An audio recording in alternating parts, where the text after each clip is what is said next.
Industri film Indonesia terpukul keras akibat pandemi COVID-19. Data Koalisi Seni hingga April 2020 tercatat terdapat 30 proses produksi dan rilis film yang tertunda. Hal ini sempat menimbulkan kekhawatiran bagi para pelaku industri film mengingat industri perfilman tengah berada di fase lepas landas. Akibat PSBB dan berhentinya operasional bioskop, Badan Perfilman Indonesia memperkirakan kerugian di sektor film karena pandemi ini mencapai triliunan rupiah. Tentu saja yang terdampak paling dalam adalah para pekerja di balik layar sebuah industri film. Pemerintah melalui Ditjen Kebudayaan dan Kementerian Pariwisata dan Ekonomi Kreatif menyebut hingga 13 April 2020 sudah ada lebih dari 226.000 pekerja seni di 34 provinsi yang terdampak pandemi COVID-19. Jumlah tersebut diantaranya terdiri dari 189.000 pekerja ekonomi kreatif dan sekitar 37.000 pekerja seni dan budaya.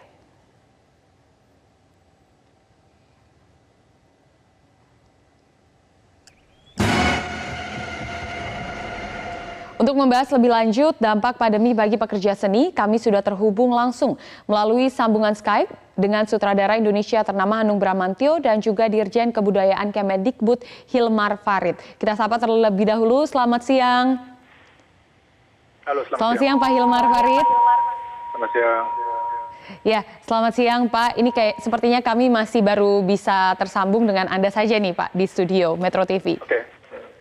Iya, Pak Hilmar, ini kalau misalnya kita melihat kan banyak juga masukan dari teman-teman di industri perfilman bahwa saat ini mereka cukup terdampak dengan pandemi COVID-19 ini. Namun sejauh ini data yang diterima Dirjen Kebudayaan Kemendikbud sudah seperti apa Pak? Update prosesnya?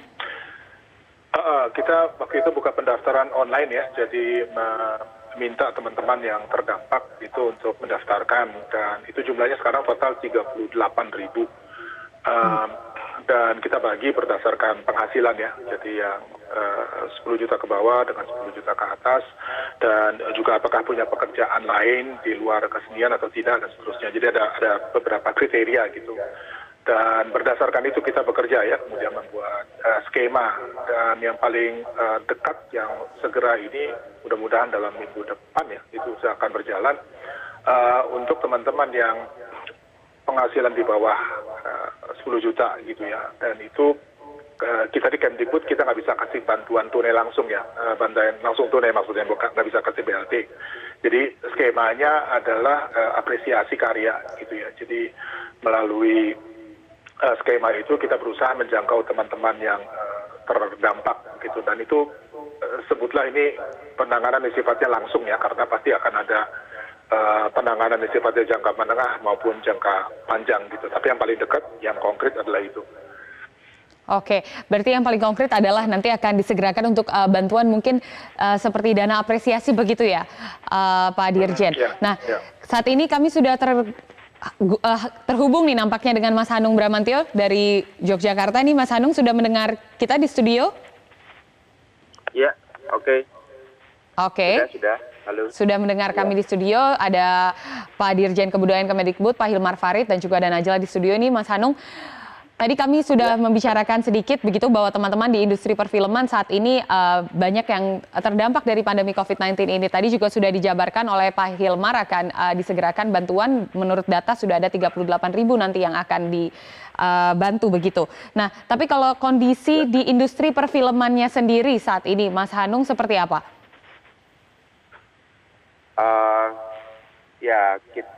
Gini ya, problem dari industri perfilman adalah orang tidak menonton film itu tidak sakit, bahkan tidak meninggal gitu kan. Artinya kebutuhan menonton film itu adalah kebutuhan yang nomor sekian gitu kan. Sehingga ketika terjadi lockdown ini kita betul-betul tidak bisa melakukan pekerjaan apa-apa. Yang bisa dinikmati oleh teman-teman semua yang ada di rumah adalah film-film kami yang sudah jadi, yang sudah rilis, yang mana itu semua hak ciptanya berada di tingkat produser gitu kan. Jadi produser, pemilik film itu yang bisa sustain mungkin ya kan. Apalagi mereka yang punya tayangan-tayangan sinetron yang lama, ya kan bisa tayang ulang gitu kan. Nah, ketika urusannya sudah dengan kru, dengan sutradara, dengan penulis skenario, dengan apalagi yang tingkat paling bawah-bawah kayak PU, pembantu umum, kemudian semuanya kru itu benar-benar tidak bisa berbuat apa-apa. Karena kondisinya pada saat pandemi ini dimulai, justru kami ini berada di tengah-tengah syuting. Ada yang syuting, ada yang sedang persiapan, ada yang kurang 5 hari syuting selesai, tiba-tiba di drop, harus selesai. Dan kalau kita tetap melanjutkan, kita sendiri yang dibully. Dibully oleh siapa? Dibully oleh asosiasi, dibully oleh warga gitu kan. Jadi kita justru malah disalahkan gitu kan. Karena itu makanya situasi ini membuat kita akhirnya jadi tidak bisa berbuat apa-apa. Jadi poinnya adalah ketika kami sedang persiapan gitu kan, ketika kami sedang persiapan atau ketika kami lagi syuting itu kami belum menerima full gaji karena gaji kami itu yang rata-rata banyaknya freelance ini dibayarkan secara per termin. Biasanya ada 4 termin, 5 termin atau bahkan bisa 6 termin gitu kan. Nah, kami kalau sudah menyelesaikan film ini ya kan itu baru termin semuanya selesai. Tetapi biasanya rata-rata seorang sutradara itu terminnya itu paling terakhir sendiri gitu kan. Dan demikian juga kru-kru yang lainnya. Tetapi yang paling rentan gitu karena saya seorang sutradara di sini. Kawan-kawan sutradara yang posisi terminnya paling banyak gitu kan itu justru sedang kerepotan sekarang dan lepas dari pantauan dari teman-teman semuanya karena buat persepsi masyarakat terhadap sutradara itu pasti kaya, pasti tidak butuh bantuan gitu kan, dan itu yang kemudian membuat kami juga dalam situasi yang paling sulit. Ini kita berbicara dengan sutradara ya, karena sutradara itu orang yang paling dibebankan, orang yang paling terbebani sendiri secara film. Orang kalau filmnya jelek yang dituju adalah sutradaranya. Sutradaranya siapa sih ini apa segala macam. Jadi sutradara itu menanggung beban yang cukup besar, di mana kemudian pada saat di tengah kondisi syuting yang berhenti seperti ini, itu dia paling sulit sebetulnya kehidupannya. Itu sih Mbak sebetulnya. Oke, baik Mas Hanung. Tapi Pak Dirjen tadi juga sempat Mas Hanung sampaikan begitu ya kondisi saat ini di industri perfilman sendiri. Mendengar pernyataan begitu, apa sebetulnya yang sedikit banyak pemerintah bisa bantu ataupun fasilitasi? Yang paling penting saya kira agar bisa. Oh, ini untuk Pak Dirjen? Iya. Oke. Saya kira pasti sama ya aspirasinya Mas Hanung dengan juga teman-teman ya. Bagaimana caranya agar bisa cepat kerja lagi kan, syuting lagi gitu. Dan sekarang ini saya kira sedang disiapkan ya protokol untuk kesehatan, dan kalau dengar dari rapat di Kemenko Perekonomian juga sudah ada pemikiran ya mulai bulan Juni ada pelonggaran dari PSBB walaupun masih rencana ya, tetapi keputusannya saya kira produksinya itu yang paling penting sebetulnya agar bisa segera kembali kerja. Itu satu hal. Mas Anung tadi bicara soal produksi, sebetulnya distribusi juga problem kan. Bioskop-bioskop sepi, dan mungkin setelah ada pembebasan atau katakanlah pelonggaran ya dari pembatasan sekarang ini, mungkin juga tidak akan cepat kembali normal gitu. Jadi sebetulnya seluruh rangkaian perfilman ini mulai dari produksi sampai distribusinya itu sangat-sangat terdampak.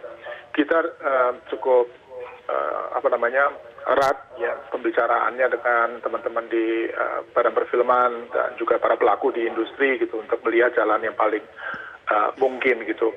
Dan yang pasti sih kita siapkan sekarang itu protokol kesehatannya, kalau dia bisa segera kembali, terus mungkin beberapa insentif gitu ya, paket insentif kita di Kemdikbud misalnya mendukung beberapa produksi baru ya, khususnya untuk memastikan naskahnya bisa baik dan seterusnya gitu ya. Dan ada kerjasama juga dengan pemerintah daerah, itu tetap kita akan jalankan, dan mudah-mudahan nanti semester kedua ya ketika keadaannya sudah membaik, ini bisa segera berjalan untuk kembali menghidupkan. Ya, baik. Boleh menambahkan? Boleh, Mas Hanung, silahkan untuk menanggapi. Ada mungkin yang ingin disampaikan kembali ke Pak Dirjen? buat Bang Hilmar, Pak Dirjen, ini ada semacam pemikiran dari kami. Jadi di setiap daerah, misalnya contohnya di Jogja gitu kan, itu ada beberapa tempat-tempat lokasi syuting yang sifatnya terlokalisir. Apalagi ada studio Gamplong yang ada di daerah Sleman, itu yang sudah diresmikan sama Presiden Jokowi. Itu sudah juga sebetulnya sebuah area yang besarnya 2,5 hektar yang bisa dipakai untuk syuting. Terus kemudian di daerah Klaten itu ada yang namanya bekas-bekas pabrik bekas-bekas pabrik gula yang tertutup, itu ada sekitar 2,5 sampai 3 hektar yang ada di situ. Kita sebetulnya bisa melakukan melakukan lokalisir syuting ada di situ, ya kan. Cuma problemnya adalah ketika kita melakukan syuting di situ, tetapi polisi dan kemudian keamanan warga dan segala macam itu yang menolak, Pak, gitu kan. Karena dianggap bahwa kami adalah pendatang dan kemudian tidak ada izin, padahal sebetulnya kami sangat mungkin sekali melakukan syuting yang tadinya ada 100 kru, kemudian kita kecil menjadi 20 atau 15 kru, ya kan, terus kemudian mengerjakan tayangan-tayangan yang bukan film layar lebar, tetapi seri-seri kayak OTT dan sebagainya. Cuma kendala kami adalah pada warga dan kemudian pada kepolisian yang mendapatkan perintah undang-undang bahwa segala kerumunan di atas 10 orang harus dibubarkan. Saya pikir ketika itu agak sedikit dilonggarkan, mungkin studio-studio itu bisa dibuka. Misalnya kalau di Jakarta ada studio Persari, ada banyak sekali studio sebetulnya, dan juga ada lahan-lahan yang cukup besar yang bisa digunakan untuk melakukan syuting dengan SOP COVID-19 tentunya. Itu mohon arahannya Pak Hilmar. Siap. Iya, siap Mas Anung. Jadi saya kira sih konkret aja ya, kalau boleh besok siang deh ya, saya ngundang dan juga beberapa teman produser yang memang sudah banyak yang bertanya ya hal yang sama gitu. Kalau boleh Mas Anung begini, identifikasi mana-mana tadi itu ya, daerahnya, ya, studionya ada di mana dan seterusnya. Jadi kita langsung bisa komunikasi dengan kepala daerah dan juga bagian kepolisian di situ gitu. Saya setuju sebetulnya. Ya. Kalau misalnya lihat kan sangat mungkin ya dengan protokol kesehatan yang benar dan semuanya. Juga untuk Pak Dirjen di sini ya, dimungkinkan setelah duduk bersama akan ada pelonggaran ataupun relaksasi aturan yang akan diberikan ya sesuai dengan protokol kesehatan yang ada. Nah Pak, tapi itu untuk film. Industri kreatif ini kita tahu ada banyak Pak Dirjen, begitu ya. Nah tapi untuk konkretnya terhadap industri kreatif yang kategori lainnya, seperti apa Pak untuk alokasi bantuannya? Ya, kalau tadi yang saya jelaskan itu penghasilan 10 juta ke bawah itu lebih banyak kalau kita tuh boleh bilang tanggap darurat lah gitu ya. Situasinya teman-teman yang mungkin apalagi menjelang lebaran dan seterusnya benar-benar memerlukan gitu karena nggak ada pendapatan yang lain. Nah, untuk mereka yang katakanlah masih bisa berkreasi, mungkin masih punya tabungan sedikit gitu ya, kita skemanya adalah kerjasama gitu ya, dan ada paketnya sih cukup banyak ya kalau di Kemdikbud gitu ya, itu khususnya untuk komunitas-komunitas seperti penari dan seterusnya gitu ya, bisa bikin kegiatan-kegiatan. Sebagian sudah tampil ya, itu ada di kanal YouTube di Budaya Saya namanya, punyanya Dirjen Kebudayaan. Kita rutin hampir tiap hari itu ada kegiatan-kegiatan yang kita lakukan di sana gitu, dan itu full pendukungan dari kita ya untuk produksinya, untuk memastikan bahwa teman-teman bisa tetap berkegiatan melalui saluran daring ya, online. Dan untuk jangka menengah sampai akhir tahun masih ada beberapa kegiatan ya. Kita juga Festival Film Indonesia masih akan jalan. Terus beberapa kegiatan seperti Pekan Kebudayaan Nasional juga masih akan jalan gitu. Tentu sekarang kita sedang merancang, kalau dia nggak bisa katakanlah fisik sepenuhnya, maka ada kombinasi dengan online akan seperti apa dan seterusnya. Jadi ini yang sekarang sedang